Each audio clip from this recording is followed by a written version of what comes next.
Assalamualaikum warahmatullahi wabarakatuh. Salam GTIPK hebat. Perkenalkan, nama saya Kumala Indah Sayakti. Saya merupakan guru di SLB Negeri Angkola Timur Kabupaten Tapanuli Selatan. Guru bukan hanya sosok yang mentransfer ilmu semata, namun juga membentuk karakter, menumbuhkan empati, dan juga menghadirkan kasih sayang dalam proses pendidikan. Dalam profesi guru membutuhkan dedikasi yang sangat tinggi, terlebih bagi guru di sekolah luar biasa yang secara langsung berhadapan dengan anak-anak berkebutuhan khusus yang memiliki karakteristik yang berbeda-beda. Idealnya seorang guru memiliki beban kerja selama 24 jam pelajaran per minggu. Namun dalam kenyataan di lapangan, terutama bagi saya, guru yang juga bertugas sebagai pembina asrama, peran tersebut jauh melampaui jam formal. Saya tidak hanya berperan sebagai guru kelas bagi siswa dengan hambatan pendengaran dan bicara, tetapi juga sebagai pembina asrama dan juga pembimbing kegiatan keterampilan kecantikan. Ketiga peran tersebut bukan sekedar tugas administratif, melainkan bentuk tanggung jawab moral dan sosial untuk memastikan bahwa anak-anak dengan keterbatasan tidak kehilangan kesempatan untuk tumbuh, belajar, dan berdaya secara mandiri. Saya tinggal di asrama sekolah, sehingga sebagian besar waktu saya dihabiskan bersama siswa. Bagi saya, sekolah bukan hanya tempat bekerja, tetapi tempat rumah kedua yang menjadi ruang pengabdian penuh makna. Sebagai guru kelas bagi siswa dengan hambatan pendengaran dan bicara, tentu memiliki tantangan. Dan tantangan pertama yang saya hadapi adalah ketidakteraturan kehadiran siswa. Sebagian besar siswa saya berasal dari keluarga kurang mampu dan tinggal di daerah yang jauh dari sekolah. Ada di antara mereka yang anak yatim dan karena keterbatasan ekonomi, mereka hanya dapat bersekolah 3 kali dalam seminggu. Kondisi ini tentu berdampak pada proses penerimaan dan daya ingat siswa terhadap materi pelajaran, di mana siswa sering lupa dengan pembelajaran sebelumnya karena jeda waktu yang panjang. Selain itu, keterbatasan bahasa dan kemampuan bicara membuat proses pembelajaran membutuhkan strategi khusus. Tidak mudah menjelaskan konsep akademik dengan bahasa isyarat yang sederhana, apalagi jika kosakata mereka terbatas. Selain mengajar, saya juga bertugas sebagai pembina asrama. Di asrama ini terdapat 6 siswa, di mana dari mereka ada 3 siswa yang semuanya anak yatim. Dan kriteria mereka ada 5 siswa anak tunarungu dan 1 siswa anak tunagrahita.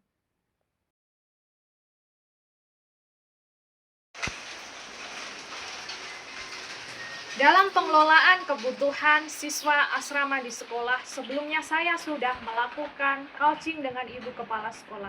Dan ibu kepala sekolah mengcoaching saya bahwasannya saya baiknya menggunakan sumber daya yang ada di sekolah.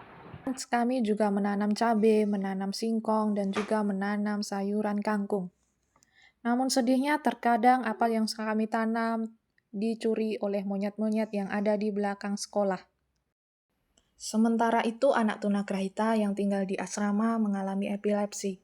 Ia sering jatuh dan berbusa, bahkan melarikan diri setelah kambuh.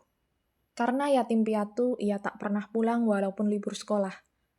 Anak ini juga menunjukkan perilaku yang mengkhawatirkan seperti mencuri, berhalusinasi, dan menunjukkan ketertarikan berlebihan pada lawan jenis. Hal inilah yang membuat saya sebagai pembina asrama harus selalu waspada akan keselamatan dia. Tantangan lain yang cukup besar adalah ketika saya kesulitan memanggil anak-anak asrama, terlebih ketika mereka sedang tidur atau beraktivitas di dalam kamar namun pintu terkunci. Meskipun sudah diketok ataupun didobrak pun tidak ada respon dari mereka. Untuk mengatasi kesulitan siswa dalam memahami materi, saya menggunakan media pembelajaran konkret dan visual seperti mengajarkan konsep ukuran dan volume. Di sana saya menggunakan gelas ukur, wadah air, dan juga benda menyata untuk memberikan pengalaman langsung dan siswa lebih mudah memahami. Untuk anak tunagrahita dengan epilepsi, Saya melakukan pengawasan rutin dalam hal pengobatan. Saya memastikan obat diminum 3 kali sehari tanpa terlambat. Saya juga mengatur jadwal makan teratur, sarapan pukul 7.30, makan siang pukul 1, dan makan malam pukul 7 malam. Untuk mengurangi perilaku obsesif seperti memilin jari, saya memberikan tugas harian ringan seperti menyapu, mencuci piring, dan merapikan tempat tidur. Aktivitas ini membantu mengalihkan perhatian dan melatih kemandirian siswa. Masalah pencurian saya atasi dengan pendekatan kasih sayang dan konsistensi saya berikan uang jajan harian, serta memastikan kebutuhan dasarnya terpenuhi dan menanamkan nilai kejujuran melalui bimbingan agama dan teladan sehari-hari. Dalam menghadapi kendala komunikasi di asrama oleh siswa tunarungu, saya berinisiatif merancang alat sederhana bernama vibrator asisten bersama tim. Alat ini bekerja dengan sistem getar. Ketika tombol bel ditekan, gelang getar akan bergetar sebagai tanda adanya panggilan ataupun tamu dari luar. Dengan demikian, anak-anak tunarungu tetap dapat menerima sinyal dari luar kamar tanpa harus mengandalkan suara dengan adanya respon yang diterima dari gelang getar.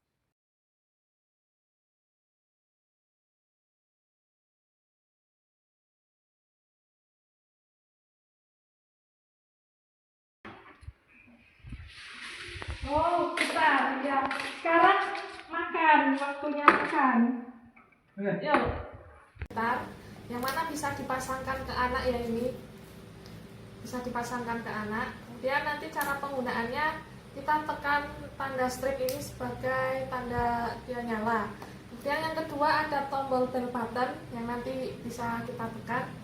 Kemudian yang kita butuhkan yang pertama itu ada yang utama ada HP ataupun laptop yang sebelumnya sudah kita hubungkan dengan WiFi rumah ataupun WiFi dimanapun itu. Nah, ini sedang saya coba hubungkan WiFi-nya dan sudah terhubung ya.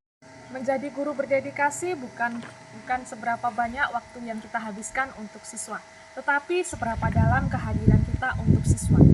Saya merefleksikan bahwa ketika saya menghadapi keterbatasan, saya mengupayakan dan saya memanfaatkan sumber daya yang ada di sekolah. Dan ketika siswa saya mengalami epilepsi, saya merefleksikan bahwa dengan kejadian tersebut saya bisa bersikap tenang, sigap, dan juga memiliki upaya bagaimana supaya siswa saya tetap dalam keadaan tenang. Saya menyadari bahwa peran saya sebagai guru bukan hanya sekedar sebagai pendidik, tetapi juga sebagai orang tua, teman, konselor, dan juga pelatih kehidupan. Di tengah keterbatasan, sarana dan juga dukungan, saya belajar bahwa makna sejati dari sebuah dedikasi guru adalah sebuah kesediaan untuk melayani dengan sepenuh hati kapanpun dan dimanapun ketika dibutuhkan. Assalamualaikum warahmatullahi wabarakatuh. Saya Nurianingsih, Kepala Sekolah SLB Negeri Angkola Timur. Media yang dibuat oleh Ibu Indah itu berupa alat yang sangat bagus ya. Kalau sebagai media pembelajaran, karena multifungsi media pembelajaran untuk ke salon kecantikannya, karena sangat mendukung dalam hal beliau kalau ada tamu, bagaimana kalau mendengar, karena memang siswanya itu tidak mendengar, jadi sangat membantu saat ada tamu. Kemudian kalau di asrama, kebetulan Ibu Indah adalah pembina asrama, itu juga sangat-sangat membantu untuk sistem keamanan di sekolah. Sebagai pembina sangat meringankan beban beliau sebagai pembina asrama yang selama ini beliau sangat amat kesulitan membina anak tunarungu, juga anak-anak itu tidak bisa, yang walaupun mendengar tapi mereka kadang kalau tidur itu kan tidak mendengar, yang untuk tunagrahita juga. Demikian, mudah-mudahan bermanfaat dan bagus untuk semua kalangan, tidak hanya untuk asrama di SLB Negeri Angkola. Sekian.